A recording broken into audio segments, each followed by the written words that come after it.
On today's episode, we are sharing some small biz horror stories and a few wedding horror stories of our own and some submissions from our listeners. While these stories may be spooky, it comes with the territory of owning a business and the inevitable guest that crashes your wedding or just loves to micromanage.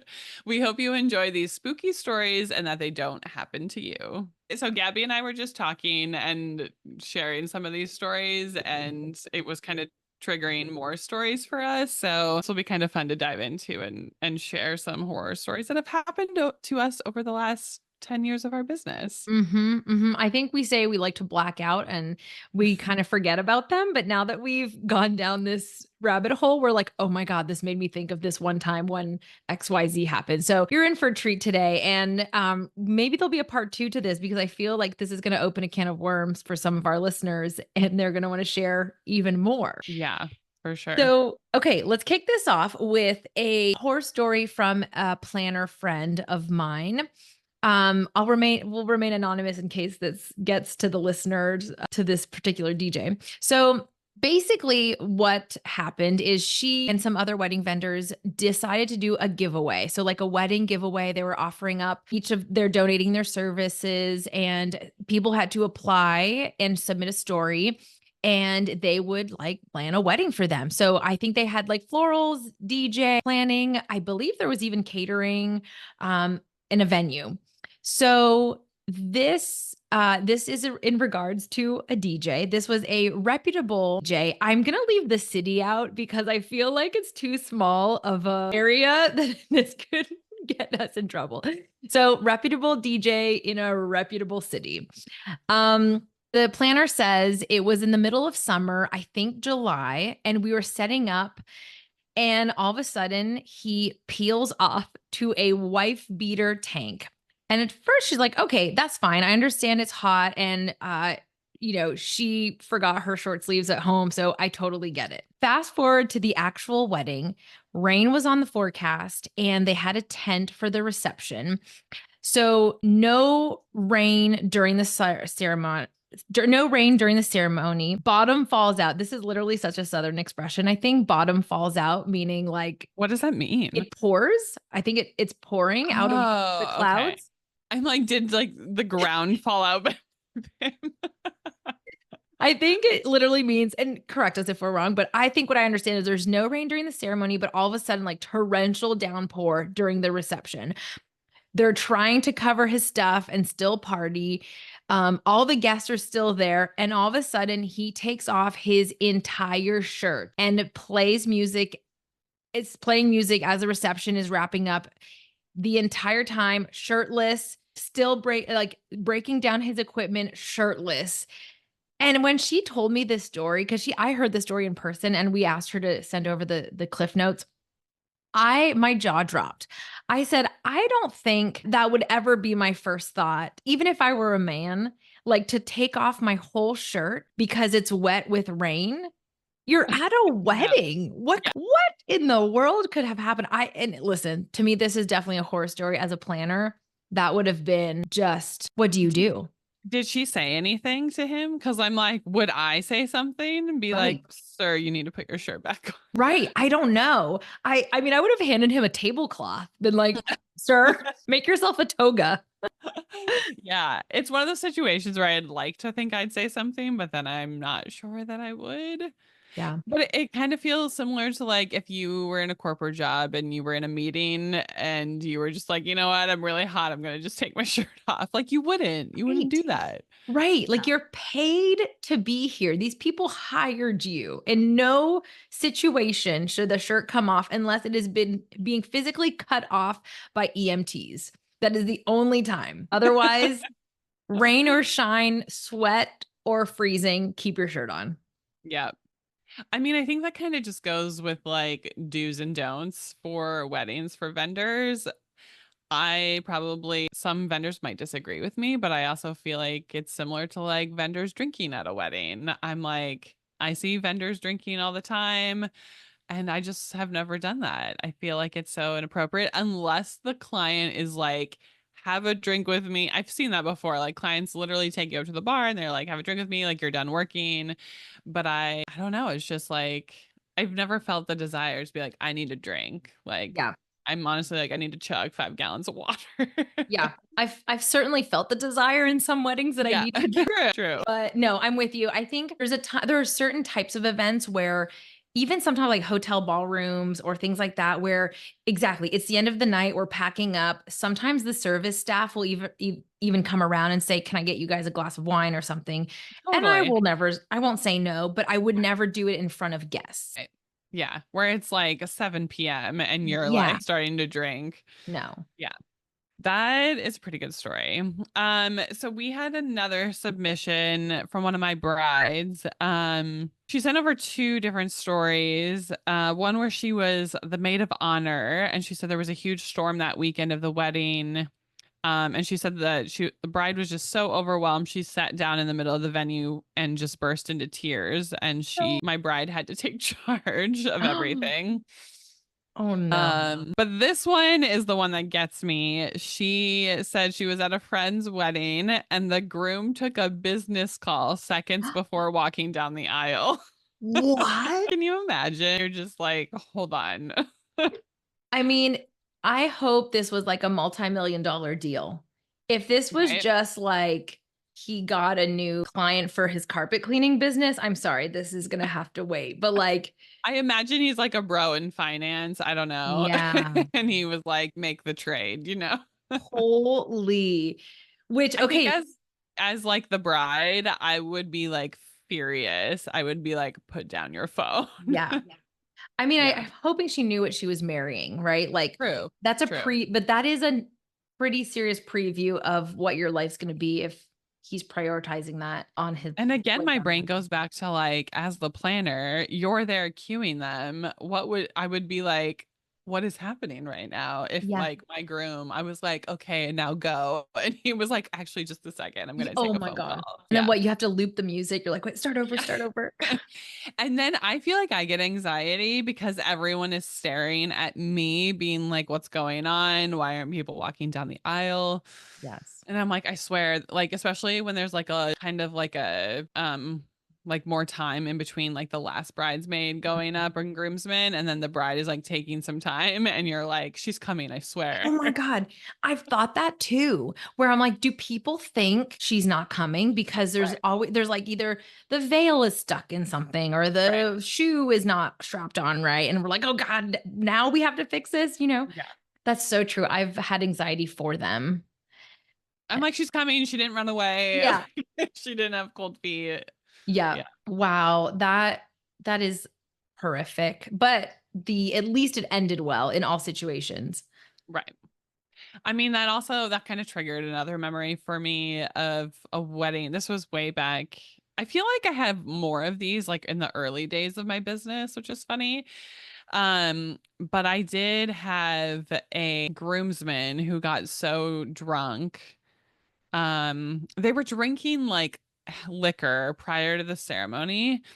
He was a little drunk walking down the aisle, Mm. which was crazy. And the bridesmaid was like having to hold him up, like as she's like escorting him down the aisle. And No. then he like fell asleep at the head table. And like during speeches, he was literally sleeping at the head table.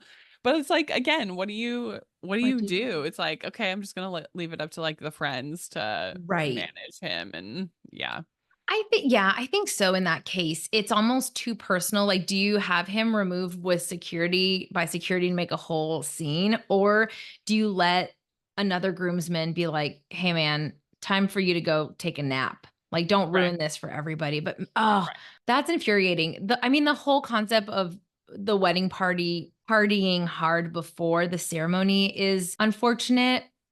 I guess I don't have that issue as much now that I think you might get this too. I think we get some couples that are a little bit older, like they're in their mhm, mid 30s maybe, as opposed to people getting married younger in their 20s. And so they've done the partying thing and perhaps like they understand that this is actually kind of a somewhat serious occasion where you shouldn't be plastered right. before. Or like if you are gonna get plastered, sure, by all means, just do it later in the night, Right. like when there's really no one's like watching you per se anymore, and all the formalities are over. You know, it's Yeah. just like dancing is happening. Yeah. Oh, Yeah. cringe. Okay, this next one. So Carrie and I were talking about like the first time we cried at weddings, and not cry because we thought the first dance was beautiful, but cry tears of frustration and just embarrassment or whatever it was. This was probably my big one. Um so we were doing a wedding at Zion Under Canvas. It's like this glamping property in Utah. There's many locations, but this was the Zion location. And we had a couple. I mean, again, this was our earlier days, and I feel like we've learned so much since. And we now have many clauses in our contract that will make sure this doesn't happen again. But we had a couple want to do like really beautiful decor, a lot of it. And for some reason, I just don't know why this happened, but for some reason, they decided to source all of the decor themselves from another state, from the state they were coming from, and have it loaded at, pick it up at will call, have it loaded in a U-Haul trailer and haul it to the venue. And when I'm I, already like, oh, yeah, this doesn't fit. right. And I honestly don't think I grasped the extent of how many things there would be. Add on to this. So we're talking everything from chargers to plates to glassware, like all tabletop runners, signs, things to be displayed, things to be like so many things. And this would not have been such an issue if we had a full service catering team. The problem was the caterer was a local, and this is a very remote area. It's really hard to find really great service providers. But this caterer was a small town caterer, and she assured us she would have tons of hands to help set everything up. And when it came to the wedding day, Carrie, I am pretty sure they were children. I'm pretty sure she brought her kids No. and her kids' friends, and I was like, this is wild to me. And this goes back to like, you're paid. It's like our shirtless DJ. You are paid to do this. This is somebody's wedding day. You do not hire children with no experience. You do not hire people with no experience. And so the biggest thing too, as planners, when something goes wrong on with another vendor, it's a reflection on us, even though we didn't hire those people, right? We could only expect what they told us they were going to provide, and when they fail to provide that, it looks bad on us. So anyway, basically we spent hours setting these tables, and at the end of the night, the whole catering team left except for the one lady and one who I think was her daughter. Like she was 18 or something. And I burst into tears at seeing all the bussing that needed to be done and Yeah. nobody's on site. And I'm crying. I'm like, this is so crazy. I feel so I feel so let down. I feel so angry. And I had my team, we had been working for probably 12 plus hours that Yeah. day. We're exhausted. So yeah, we learned so much, and we still think about it. And when I see pictures from that wedding, like I shudder a little It's bit like because a little cringe. a Yeah. little cringe. It really is too bad. I mean, that happened to me early on too, where it's funny because it was a caterer that I work with a lot and I have a really good relationship with, but a client just didn't pay them to be there like past a certain time. And so it was the same situation where I was like looking at the tables going, oh my God, like literally everything is still on the table, like people's food, Oh and my we had to God. like clear those tables. Yep. And so that went into my contract immediately. Like, Yeah. you will always have to hire staff. Like we don't do scullery, we don't do busing of tables. Like it's not our job. We don't take out Right. the trash. Like you Right. have to hire staff for that. But yeah, it is when there's like two of you and you're clearing tables of 100 plus people, it takes a long time. It's insane to me. It's Yeah. wild. Yeah. So my story when I first cried was back when I first started. I hadn't even started my own business yet. I was still helping another planner. And this wedding was kind of wild because I think the mother of the bride and the mother of the groom didn't really like get along, and the mother of the bride was kind of like very full of herself. Her speech even later on in the evening was just like very much about her and not really about the couple. Um, but anyway, the mother of the groom, so before the ceremony, I was putting on like a wristlet and it was made out of like pearls.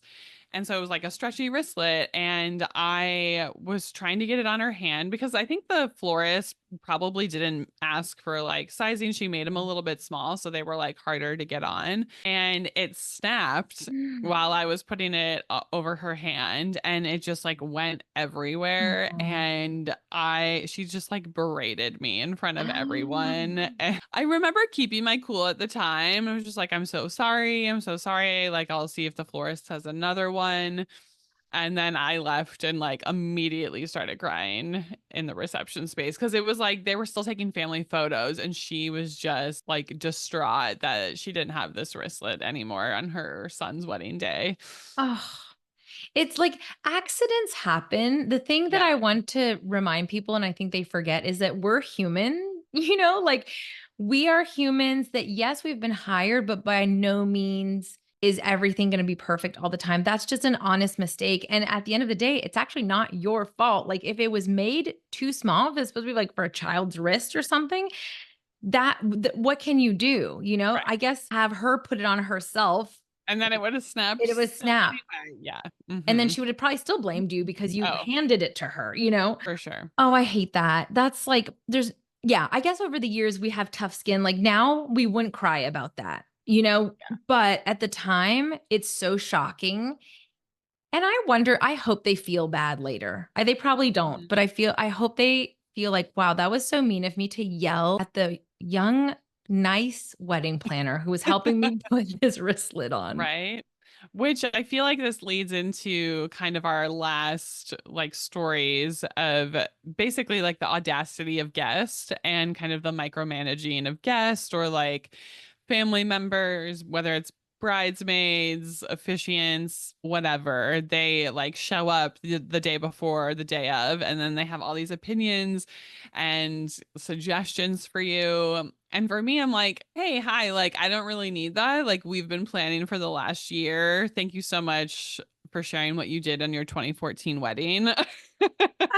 But I don't need your advice, you know? But I think even just for me, the audacity of guests and like the things they do at weddings, still to this day, like, because we can't control any of that, is just like really shocking to me. It is. And actually, so I had one recently. The mother of the bride's name was Susan, and she made these homemade cookies, and they were delicious. And there was a little sign next to the cookies that said Susie's Cookies. Well, an aunt shows up and she says, Susie, she only goes by Susan or Sue. And I said, well, the sign that she made says Susie. So I don't know what to tell you. And she's like, I just can't keep up with the name changes anymore. I'm like, who the F cares? Like, Right. why did you feel the need to say something out loud to me? Like I made this sign. Like Mhm. if I made this sign, I would have obviously asked, what do you want it Yeah, to say? right. It's just, what do you think they're thinking? I You were don't like, my nickname for her is Susie, so I'm gonna put Susie on the sign. Right. It's just, yeah, it's exact the audacity. It's just they all feel like they are somebody Yeah, important that needs to voice an opinion. yeah. I mean, because I mean, I think a lot of vendors talk about this, right? Of like when guests put their things all over the reception tables before like it's time to sit down. And we as vendors, and even not even so much for me, it's really like protecting the clients too, because they have spent so much money and like Yes. time with us designing the tables and the flowers. And like we want the photo video team to get detail shots of that and like capture that so they have the look of that before there's like jackets and coats and high heels all over the tables. And guests just have such a hard time with like not being able to claim their seat. Even Mhm. if there is a specific seat at that specific table, I know. they like need to find it. I mean, even Recently, we had like stanchions blocking off the entire reception area, and people were like going over it and walking around it. And I was like, excuse me, like, can you please stay? Like, I was being very nice, but I was like, we're not done finishing, setting up this area and getting photos.